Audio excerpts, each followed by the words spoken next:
Breaking news AP liquor scam కేసులో arrest అయిన YCP MP Mithun రెడ్డిని కాసేపట్లో ఏసీబీ కోర్టులో ప్రవేశపెట్టనున్నారు పోలీసులు.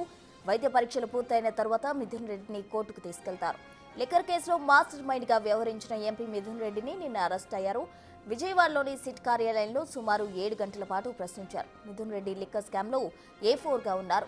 వివాదాస్పద మద్యం పాలసీ రూపకల్పనలో మిథున్ రెడ్డి కీలక పాత్ర పోషించినట్టు సిట్ గుర్తించింది.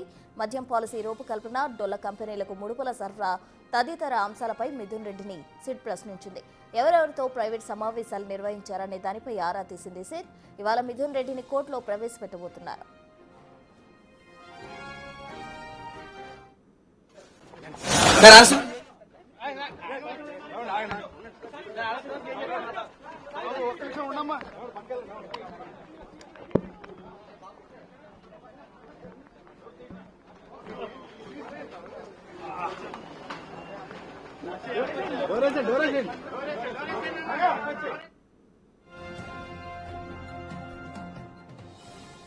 అయితే ఈ కేసులో మిథున్ రెడ్డి కీలకమని భావిస్తోంది సిట్. ఇప్పటికే ఓసారి నోటీసులు ఇచ్చి మిథున్ రెడ్డిని ప్రశ్నించిన సిట్ నిన్న రెండోసారి విచారణకు పిలిచి ప్రశ్నించింది. మిథున్ రెడ్డికి సంబంధించి చెందిన సంస్థలకు లిక్కర్ ముడుపులు వెళ్లినట్టు గుర్తించిన సిట్ అరెస్ట్ చేసింది.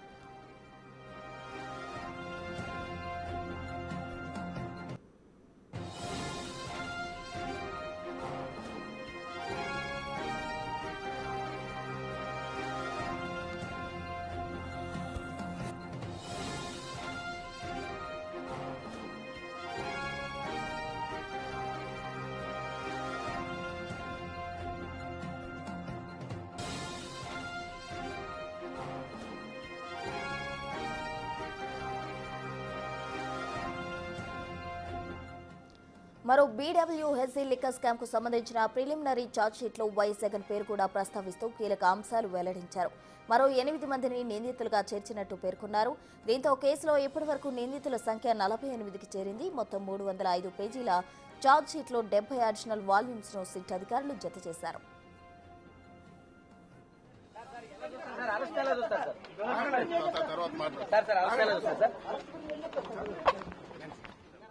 ఛార్జ్షీట్ కు అదనంగా లిక్కర్ పాలసీ రూపకల్పనకు సంబంధించిన జీవోలు, ఎఫ్ఎస్ఎల్ నివేదికలు, బ్యాంక్ స్టేట్మెంట్స్ జత చేశారు. లిక్కర్ స్కామ్ నిందితులంతా కూడా జగన్మోహన్ రెడ్డికి పరిచయస్తులేనని ఛార్జ్షీట్లో స్పష్టం చేశారు. సైమన్ ప్రసన్, కొమ్మారెడ్డి అవినాష్ రెడ్డి, అనిల్ కుమార్ రెడ్డి, సుజల్ బెహ్రన్, మోహన్, రాజీవ్ ప్రతాప్, బొల్లారం శివకుమార్, బుప్పిడి అవినాష్ రెడ్డిలను ఛార్జ్షీట్లో నిందితులుగా పేర్కొంది సిట్. వీరందరికీ జగన్తో పరిచయాలున్నట్టు తెలిపింది. సిట్ ఛార్జ్షీట్లో జగన్ పేరును ప్రస్తావించడంతో ఏపీ రాజకీయాలు హాట్ గా మారాయి.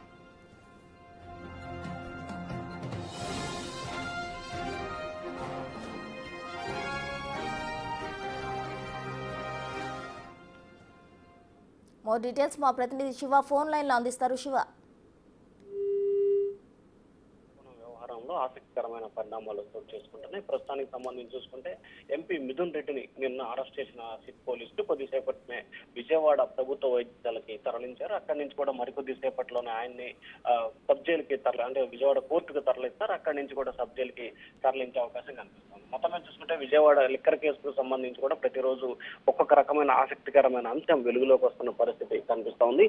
ఒకవైపు లిక్కర్ కేసుకు సంబంధించి కూడా నిందితుల సంఖ్య రోజు రోజుకి పెరిగిపోతున్న పరిస్థితి కనిపిస్తా ఉంది. ఇప్పటికే లిక్కర్ కేసుకు సంబంధించి కూడా దాదాపుగా 40 మంది నిందితులతో కూడుకున్న జాబితాని పోలీసులు తయారు చేశారు. తాజాగా ఈ కేసులో నిన్న దాఖలు చేసిన ఛార్జ్ షీట్ కి సంబంధించి కూడా మాజీ సీఎం జగన్మోహన్ రెడ్డి పేరును కూడా ప్రధానంగా ప్రస్తావించిన పరిస్థితి కనిపిస్తా ఉంది. మరొక వైపు లిక్కర్ వ్యవహారానికి సంబంధించి కూడా పూర్తి స్థాయిలో కూడా ఛార్జ్ షీట్ దాఖలు చేశారు. అయితే మొత్తం 41 మంది నిందితులతో కూడుతున్న ఈ జాబితాకి సంబంధించి కూడా వైసీపీ జగన్ పేరును అనేక సందర్భాల్లో ప్రస్తావించిన పరిస్థితి కనిపించింది. మరొక వైపు ఈ కేసుకు సంబంధించి కూడా నిన్న ప్రిలిమినరీ ఛార్జ్ షీట్ దాఖలు చేసిన పోలీసులు 20 రోజుల తర్వాత పూర్తి స్థాయిలో ఛార్జ్ షీట్లు దాఖలు చేసే అవకాశం కనిపిస్తుంది. మరొక వైపు లిక్కర్ వ్యవహారానికి సంబంధించి కూడా రేపు ఏదైతే మంత్రికి సంబంధించిన నారాయణ స్వామిని కూడా పూర్తి స్థాయిలో విచారణకు రమ్మాలని సిట్ అధికారుల ఆదేశాలు జారీ చేసిన పరిస్థితి కనిపిస్తా ఉంది.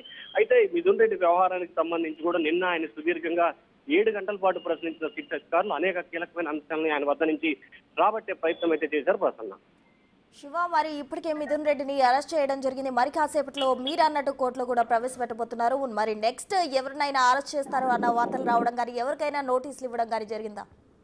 అంటే ఈ కేసుకు సంబంధించి ఇప్పటికే మొత్తం 48 మంది నిందితులను ఐడెంటిఫై చేసిన పోలీసులు 12 మంది అంటే మిథున్ రెడ్డితో సహా మొత్తం 12 మందిని నిందితులను అరెస్ట్ చేసిన పరిస్థితి కనిపిస్తా ఉంది. ఇప్పటివరకు 11 మంది నిందితులను అరెస్ట్ చేసిన సిట్ అధికారులు తాజాగా మిథున్ రెడ్డిని అరెస్ట్ చేయడంతో కూడా కేసు కీలకమైన పరిణామం చోటు చేసుకున్న పరిస్థితి కనిపిస్తోంది. మరొక వైపు ఈ వ్యవహారానికి సంబంధించి కూడా నిన్న దాఖలు చేసిన ఛార్జ్ షీట్ లో మాజీ సీఎం జగన్ పేరు ప్రస్తావించడంతో ఒక ఆసక్తికరమైన పరిణామం ఆంధ్రప్రదేశ్ రాజకీయాల్లో కొనసాగుతున్న పరిస్థితి కనిపిస్తోంది. మరొక వైపు ఈ కేసుకు సంబంధించి కూడా కొంతమంది పేర్లను చేర్చే అవకాశం కనిపిస్తోంది. ఇప్పటికే 8 మంది పేర్లు చేర్చిన సిట్ అధికారులు మరికొంతమంది పేర్లు చేర్చే అవకాశాలు అయితే కనిపిస్తా ఉన్నాయి.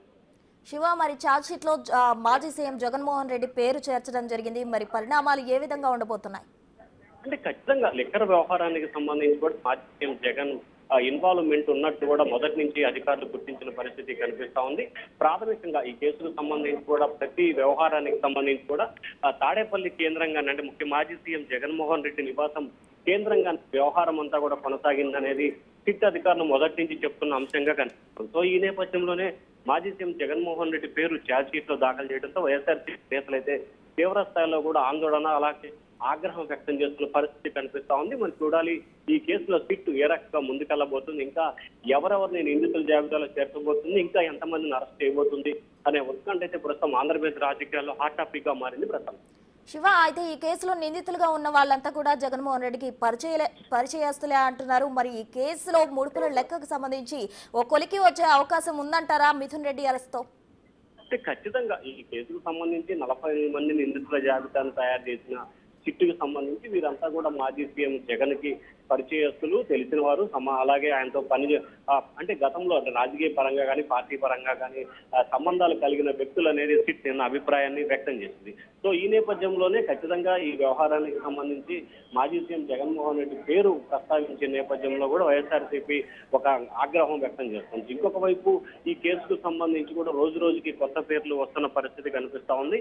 బిగ్ బాస్ ఎవరనే కథనానికి సంబంధించి గత కొంతకాలంగా వినిపిస్తున్న దీనికి సంబంధించి కూడా రానున్న రోజుల్లో పూర్తి స్థాయిలో కూడా చెక్ పడే అవకాశాలు అయితే స్పష్టంగా కనిపిస్తున్నాయి. ఎందుకంటే లిక్కర్ కుంభకోణం వ్యవహారానికి సంబంధించి దాదాపుగా 3,500 కోట్ల రూపాయల కుంభకోణం జరిగిన నేపథ్యంలో ఈ తతంగానికి సంబంధించి కూడా పూర్తి స్థాయిలో లెక్కలు తేల్చాల్సిన పరిస్థితి కూడా కనిపిస్తా ఉంది. ఇప్పటికే నిన్న దాఖలు చేసిన ఛార్జ్ షీట్ లో 62 కోట్ల రూపాయల నగదును సీజ్ చేసినట్లు కూడా సిట్ అధికారులు ఛార్జ్ షీట్ లో పేర్కొన్నారు. కాబట్టి మిగిలిన నగదును కూడా సీజ్ చేసే ప్రయత్నాలు కొనసాగుతా ఉన్నాయి. Right Shiva, thank you.